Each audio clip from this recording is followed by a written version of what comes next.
प्राचीन समय की बात है। अजबगढ़ नामक राज्य में कुबेर सिंह नाम का एक राजा राज्य करता था। राजा स्वभाव से बहुत ही दयालु था। वह गरीब और बेबस लोगों की हमेशा सहायता करता था। किसी गरीब पर जुल्म होते देख वह कड़ी कार्यवाही करता था। राजा के इसी स्वभाव से अजबगढ़ की प्रजा बहुत प्रसन्न रहती थी। राजा की भी एक ही इच्छा थी कि वह अपनी प्रजा को हमेशा खुश रख सके, लेकिन फिर भी राजा को हमेशा ऐसा लगता था कि उसकी प्रजा खुश नहीं है। इसीलिए अक्सर राजा प्रजा का हाल चाल जानने के लिए भेष बदलकर शहर में घूमा करता था और लोगों की राय जाना करता था। इसी तरह एक बार राजा घूमते घूमते शहर से बाहर जंगल की तरफ निकल गया। राजा के सभी साथी पीछे रह गए और वही जंगल में भटक गया। राजा ने अपनी चारों तरफ देखा, कोई दिखाई नहीं दिया। वह भूख से व्याकुल था और शाम भी होने वाली थी। तभी राजा को एक ऋषि की कुटिया दिखाई दी। कुटिया देखकर राजा की जान में जान आई। उसी समय राजा ने रात वहीं व्यतीत करने का फैसला किया। जब राजा ऋषि के आश्रम पर पहुंचा तो वहां पर एक ऋषि तपस्या में लीन थे और चारों तरफ बहुत ही सुंदर वातावरण था।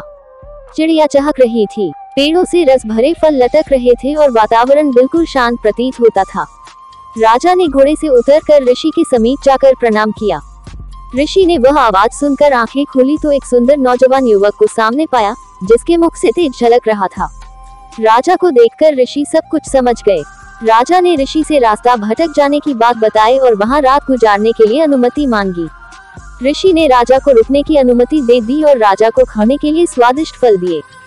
जब राजा ने उन फलों को खाया तो राजा को वह फल अत्यंत मीठे और स्वादिष्ट लगे। राजा ने इससे पहले इतने मीठे फल कभी नहीं खाए थे। राजा ने ऋषि से फलों के इतने मीठे होने का कारण पूछा। राजा की यह बात सुनकर ऋषि ने कहा, यहाँ का राजा दयालु और न्यायप्रिय होगा। वह गरीबों की सहायता करता होगा। वह प्रजा के दुख दूर करने वाला होगा, इसीलिए यह फल इतने मीठे हैं।